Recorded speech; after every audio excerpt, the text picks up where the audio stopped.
Hello and welcome to job seekers. आज के इस वीडियो में मैं आपको एमपीईएसबी द्वारा जारी किए गए इस प्राथमिक शिक्षक चयन परीक्षा 2025 के बारे में पूरी जानकारी दूंगा। साथ ही साथ मैं आपको ये भी बताऊंगा इसके पीवाईक्यूज आप कहाँ से सॉल्व कर सकते हैं, इसकी टेस्ट सीरीज़ आपको कहाँ से मिल सकती है, और फॉर्म को कैसे भरा जाता है, फॉर्म को भरने की लास्ट डेट क्या है, एग्ज़ाम कब होगा, और एग्ज़ाम फॉर्म को कैसे भरा जा सकता है, और कौन कौन लोग इस फॉर्म को भर सकते हैं। ये सारी बातें मैं आपको आज इस वीडियो में बताऊंगा। तो चलिए इस वीडियो को शुरू करते हैं।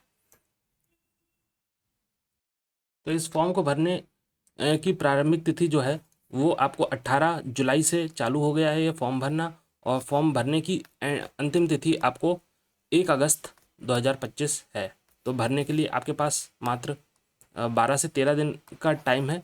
आप इस फॉर्म को भर दीजिएगा। अब ये समझिए कि इस फॉर्म को संशोधन करने की प्रारंभिक तिथि 18/7/2025 से है।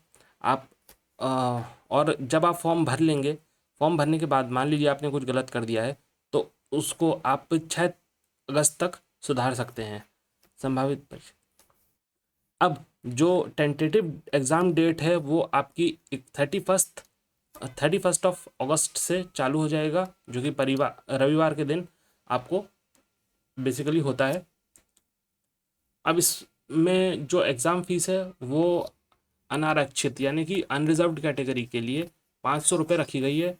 और जो एमपी के मूल निवासी, अगर आप OBC S C S T UP Rajasthan या बाहर राज्य के हैं, एमपी से बाहर राज्य के, तो आपको इसका लाभ नहीं मिल पाएगा।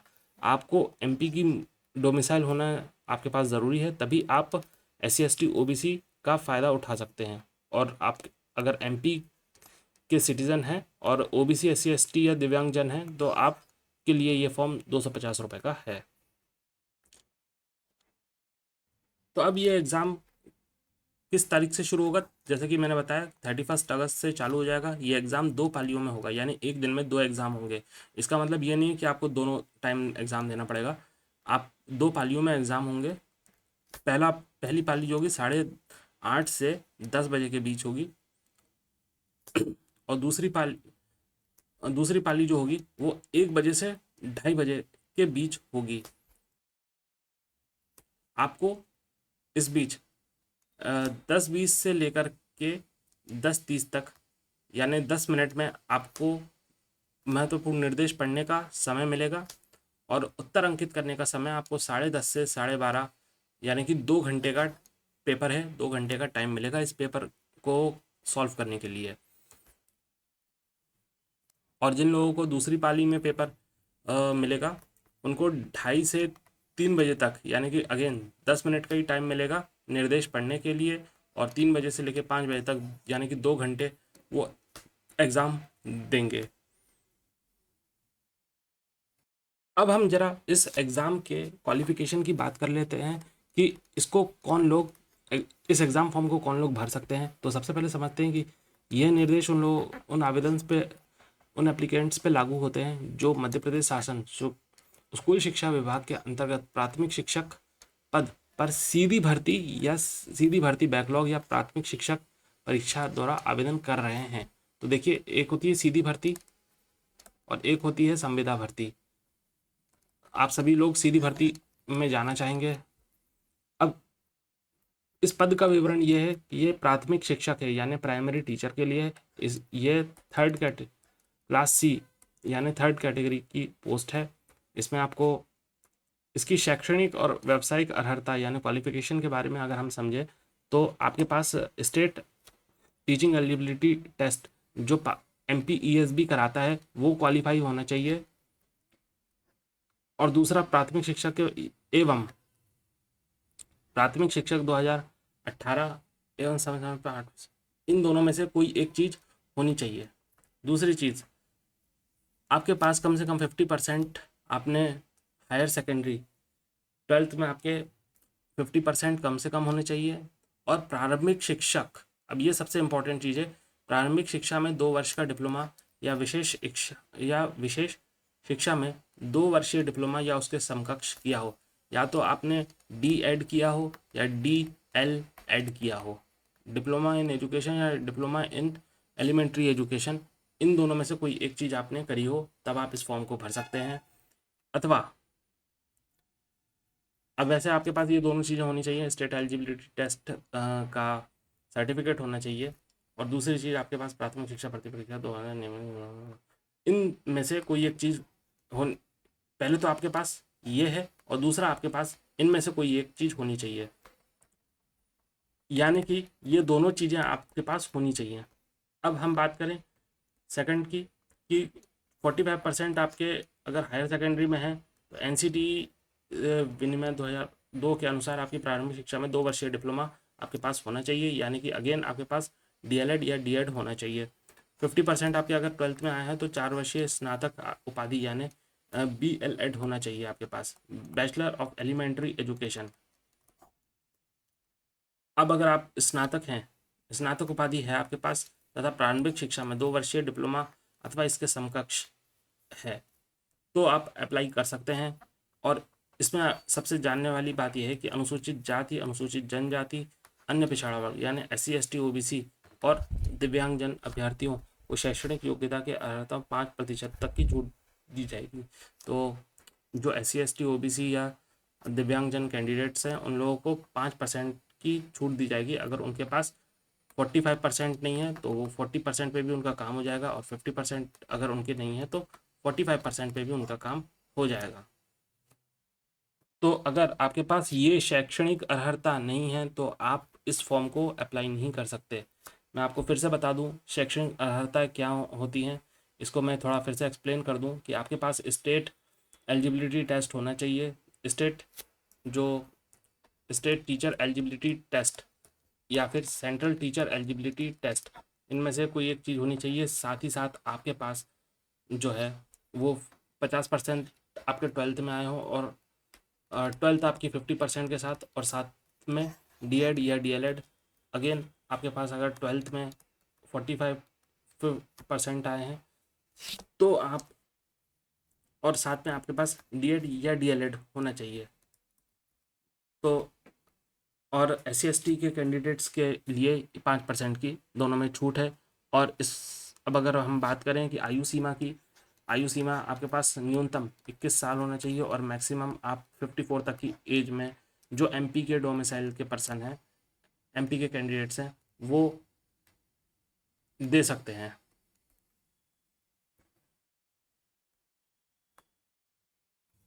आयु जो है वो 1 जनवरी 2025 से गिनी जाएगी। पुरुष आवेदकों के लिए 40 साल, MP के मूल निवासी महिला आवेदकों के लिए 45 साल, पुरुष महिला MP स्वशासी संस्थान के कर्मचारी या नगर सैनिक हैं अगर, यानी कि उनके पास ऑलरेडी वो अगर जॉब कर रहे हो तो 45 साल अधिकतम आयु। पुरुष महिला जो MP में आरक्षित वर्ग से बिलोंग करती हैं जैसे SC ST या OBC, तो वो 45 की एज तक भर सकती हैं। मध्य प्रदेश के मूल निवासी दिव्यांगजन यानी हम जो पहले PWBD यानी पर्सन्स विद डिसेबिलिटी वाले जो कैंडिडेट्स होते थे, वो भी 45 की एज तक भर सकते हैं। अब जरा बात कर लेते हैं उन कैंडिडेट्स की जो ऑलरेडी MP के गवर्नमेंट स्कूल में अतिथि शिक्षक का काम कर रहे हैं। अतिथि शिक्षक का काम कर रहे हैं उनके लिए आयु सीमा थोड़ी सी अलग हटके है। वो 49 तक की एज में अप्लाई कर सकते हैं, 54 की एज में अप्लाई कर सकते हैं। तो इस एग्ज़ाम फॉर्म के लिए जो आपकी आयु गणना है वो 1 जनवरी 2025 से गिनी जाएगी। तो आप अगर 21 के हैं तो 45 तक की एज में आप अप्लाई कर सकते हैं। अगर आप SC ST OBC हैं तो अनरिजर्व्ड 40 तक के लिए अप्लाई कर सकते हैं। और साथ में अगर आपके पास अगर आप अतिथि शिक्षक हैं ऑलरेडी गवर्नमेंट MP के गवर्नमेंट स्कूल में, तो आपके लिए एज हो जाती है 54। अब इसमें यह है कि आपके पास MP की डोमिसाइल होना बहुत ज़रूरी है।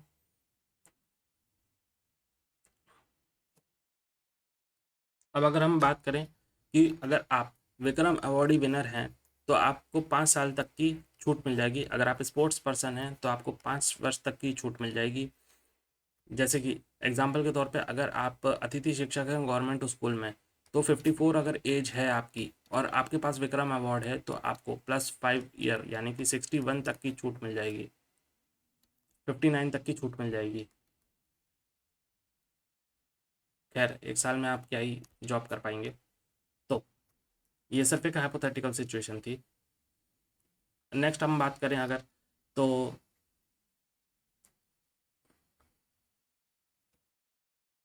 अब अगर हम वेतन भत्ते की बात करें, इस एग्ज़ाम को अगर आप क्लियर कर लेंगे और आपको जॉब मिल जाएगी, तो इसके बाद आपकी जो सैलरी होगी वो 25,000 होगी, प्लस आपको महंगाई भत्ता मिलेगा। आप प्राथमिक शिक्षक कहलाएंगे और आपके पास महंगाई भत्ता यानी डीए होता है। आपको गवर्नमेंट स्कूल में पढ़ाने का एक्सपीरियंस है, तो आप बहुत आसानी से जानते होंगे इन सब चीज़ों को। अब अगर हम बात करें कि शिक्षक चयन परीक्षा के अंतर्गत होने वाले न्यूनतम अंकों के अनुसार, यानी कि आप अगर SC ST OBC हैं या आर्थिक रूप से कमजोर यानी EWS है ना, तो आप प्राथमिक शिक्षा अ, आपके पास 40% और 50% बाकियों के लिए होगी। आपको इसका मतलब ये है कि आपको एग्ज़ाम में 40% मार्क्स लेकर के आने हैं। जैसे कि आपके पास अगर 100 मार्क्स का एग्ज़ाम है तो आपको उसमें 40 लाना है, 200 मार्क्स का है तो आपको उसमें 80 लेकर के आना है। और वैसे मैं अगर बताऊं तो ये 25,300 प्लस महंगाई भत्ता मिला करके ये हो जाती है 30,000 की सैलरी आपकी। और आपको गांव में जाके या अपनी सेवा देनी पड़ेगी और बच्चों को अच्छी शिक्षा देनी पड़ेगी। और अगर हम कुल रिक्तियों की बात करें तो 10,150 वैकेंसियां हैं। इसमें से जो वैकेंसी हैं वो अनरिजर्व्ड के लिए भी हैं, CST के लिए भी हैं जो रिजर्व्ड सीट्स होती हैं, OBC के लिए भी हैं और पर दिव्यांगजनों के लिए भी हो सकती है।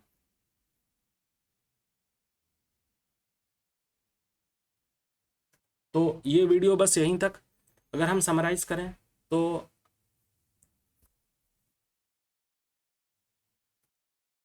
और अगर हम पदों की संख्या देखें तो आपके पास जो वैकेंसीज़ हैं वो सीधी भर्ती की यानी कि परमानेंट टीचर की प्राथमिक शिक्षक में वैकेंसी आपके पास ओपन में 6,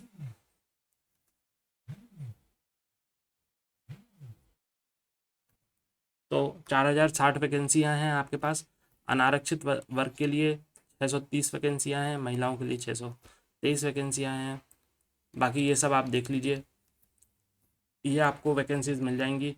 तो जल्दी से अगर हम इसको समराइज़ करें तो 18 जुलाई से आप इस फॉर्म को भर भर सकते हैं 1 अगस्त तक।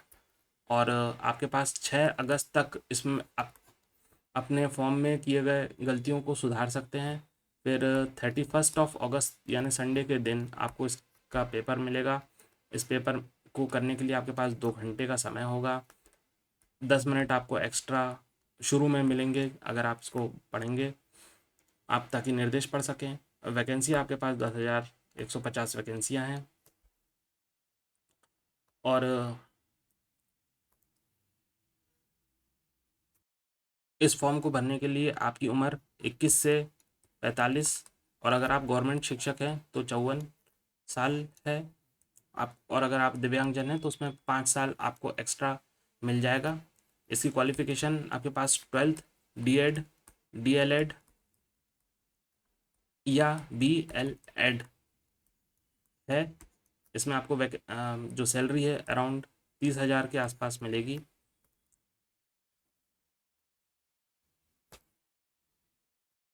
कुछ और इम्पोर्टेंट पॉइंट्स अगर देख लें इस फॉर्म से रिलेटेड जो बाकी लोग इस पर नज़र नहीं रखते। अगर आप इंडिया पाकिस्तान से संघर्ष में अपंग हुए सैनिक हैं, यानी कि अगर आप सोल्जर हैं, एक्स सर्विसमैन हैं और आप अपंग हो चुके हैं, तो आपको इसमें कुछ छूटें मिलेंगी। आपको 5% अंक एक्स्ट्रा मिले जाएंगे अगर आप डीमोबिलाइज डिफेंस फोर्सेस में हैं, पर्सनल है, एक्स सर्विसमैन है या अदर रैंक है, या आप एक इलेक्शन में एक अलग कर्मचारी हैं, जनगणना 1981 में अतिशेष कर्मचारी हैं, या आकस्मिक निधि से वेतन पाने वाले कर्मचारी हैं, आपने NCC में C सर्टिफिकेट लिया है, या आप बर्मा सिलोन से आए हुए भारतीय नागरिक हैं, या राजस्व विभाग के अंतर्गत कार्यरत सेक्शन राइटर्स हैं। तो आपने जितने भी अंक प्राप्त किए हैं उसका 5% एक्स्ट्रा मिलेगा।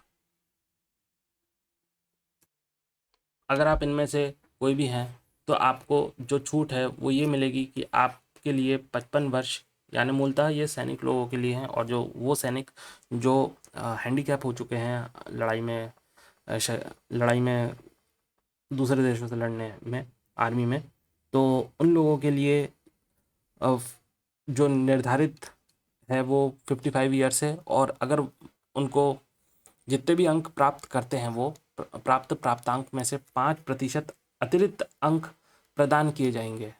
जैसे कि अगर मान लीजिए उन्हें 100 में से 50 नंबर लेकर के आए तो इसका 5% इनको एक्स्ट्रा मिलेगा, जो कि हो जाता है 2.5। तो उनके अंक हो जाएंगे 52.5।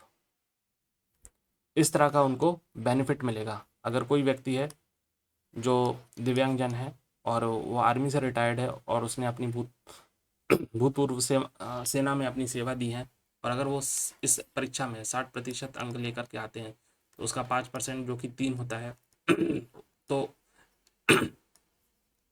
ऐसे व्यक्ति के जो अंक होंगे वो 63 हो जाएंगे। अब अगर हम बात करें कि ये एग्ज़ाम जो है किन किन शहरों में होंगी, तो अनूपपुर, भोपाल, इंदौर, जबलपुर, खंडवा, नीमच, उज्जैन, सीधी, सतना, सागर, रीवा, रतलाम, इन 12 सिटीज़ में एग्ज़ाम किए जाएंगे। और अगर हम इस एग्ज़ाम के सिलेबस की बात करें तो आपसे हिंदी पूछी जाएगी 15 नंबर की, आपसे इंग्लिश पूछी जाएगी 15 नंबर की, मैथमेटिक्स 20 नंबर का, साइंस पूछा जाएगा 30 नंबर का, सोशल साइंस पूछा जाएगा 20 नंबर का, और कुल ये पेपर आपका 100 नंबर का होगा। तो काफ़ी डाइवर्सिटी पूछी है इसमें। और अगर आप इसकी क्लासेस ज्वाइन करना चाहते हैं तो आप हमारी ऐप डाउनलोड कर सकते हैं। हमारी ऐप में आपको फ्री टेस्ट सीरीज़ और साथ ही साथ आपको फ्री नोट्स मिलेंगे, फ्री टेस्ट सीरीज़ मिलेंगी और फ्री लेक्चर सीरीज़ मिलेंगी। आपको हर किसी भी चैप्टर में कोई डाउट है आप मुझसे आप डायरेक्टली कांटेक्ट कर सकते हैं हमारी टीचर्स टीम से। हम आपको उसका रिप्लाई बिल्कुल देंगे और हम कोशिश करेंगे कि जल्दी से जल्दी आपके सारे डाउट्स क्लियर कर दिए जाएँ और आप इस जॉब को ले पाएँ। हिंदी में आपसे जो है ग्रामर पूछी जाएगी, लिंग बेसिकली जो हम 6th क्लास से 10th क्लास तक जो पढ़ते हैं हिंदी की ग्रामर वो पूछा जाएगा। वाक्य विश्लेषण, विश्लेषण और रूपांतर, मुहावरे, लोकोक्तियाँ, संधि, समास, उपसर्ग, प्रत्यय, ये सब पूछे जाएंगे। इंग्लिश की अगर हम बात करें तो इसमें बेसिकली कॉम्प्रीहेंशन पूछी जाएगी, आपकी हायर सेकेंडरी लेवल की जो रीडिंग है वो आपकी फैक्चुअल और डिस्क्रिप्टिव लिटरेरी ये रीडिंग्स पूछी जाएंगी आपके इंग्लिश में। और एक यूनिट है जो आप वन वर्ड सब्स्टिट्यूशन और प्रीफिक्स और सफिक्स ये पूछे जाएंगे। Pronoun, preposition, conjunction, adverb, verb, adjective, determiners, ये सारी चीज़ें पूछी जाएंगी। इन सब की वीडियोस हमारे चैनल पे आपको मिल जाएंगी, आप उनमें से पढ़ सकते हैं। अब अगर हम गणित की बात करें तो बॉडमास मेथड से सारी चीज़ें पूछी जाएंगी। सिंप्लीफिकेशंस जो होते हैं वो पूछे जाएंगे। माइनस के कॉन्सेप्ट्स, ये नेगेटिव के ये कंसेप्ट पूछे जाएंगे आपसे। डिविजिबिलिटी रूल बहुत आता है इस एग्ज़ाम में और मल्टीप्लिकेटिव रूल्स काफ़ी आते हैं। ज्योमेट्री पूछी जाएगी, ज्यामिति, बेसिकली इसमें आपसे ज्योमेट्री पूछी जाएगी। और ट्राइंगल्स, ज्योमेट्री के main parts triangle, circle, quadrilateral, ये सारे जो चैप्टर्स होते हैं ये सारे इनमें से पूछे जाएंगे। एरिया मैथ से पूछा जाएगा, वॉल्यूम पूछा जाएगा। ट्रिग्नोमेट्री आपसे पूछी जाएगी, ट्रिग्नोमेट्री की जो 3 आइडेंटिटीज़ होती हैं वो पूछी जाएंगी। और नंबर सिस्टम पूछा जाएगा आपसे, रेशियो प्रोपोर्शन पूछे जाएंगे, अलजेब्रा पूछा जाएगा, ज्योमेट्री एंड कोऑर्डिनेट ज्योमेट्री ये पूछी जाएगी, मेंसुरेशन पूछा जाएगा, स्टैटिस्टिक एंड प्रोबेबिलिटी ये पूछे जाएंगे, ट्रिग्नोमेट्री पूछी जाएगी। अब अगर हम विज्ञान की बात करें, साइंस का जो सिलेबस है वो आपका है उसमें बायोलॉजी पूछी जाएगी। बायोलॉजी के साथ आप पढ़ सकते हैं यहाँ पे plant kingdom, circulatory reproductive system and muscles का कंट्रोल एंड कोऑर्डिनेशन सिस्टम। ये बता सकता हूँ आपको कि ये आपको 10th क्लास CBSE में आपको सारी चीज़ें मिल जाएंगी साइंस में। जो 10th क्लास मैथ्स CBSE ले लें, वहाँ पे आपको सारी चीज़ें मिल जाएंगी। तो अगर आप एक टीचर हैं जो कि 10th क्लास को पढ़ा रहे हैं, मैथ साइंस या कोई भी सब्जेक्ट पढ़ा रहे हैं, तो आपके पास एक अपर हैंड रहेगा इन एग्ज़ाम को सॉल्व करने के लिए। केमिस्ट्री में आप अगेन 9th क्लास की केमिस्ट्री है, तो इस एग्ज़ाम को सॉल्व करने निकालने के लिए आपके बस एक काम कीजिए कि 6th क्लास से 10th क्लास तक की मैथ्स, इंग्लिश, SST, हिंदी, ये सब सॉल्व कर लीजिए। आपके इस एग्ज़ाम में पूरे में से पूरे नंबर आएंगे। तो इस वीडियो को बस हम यहीं रैप अप करते हैं। बाकी आप को इस नोटिफिकेशन की जो PDF है वो आपको मेरे ऐप से मिल जाएगी, और इसको आप अच्छे से पढ़िए, समझिए सिलेबस को। ये सिलेबस कोई इतना टफ नहीं है प्राइमरी शिक्षक के लिए, और आप इसको बहुत आराम से निकाल सकेंगे। हमारी शुभकामनाएं आपके साथ। धन्यवाद।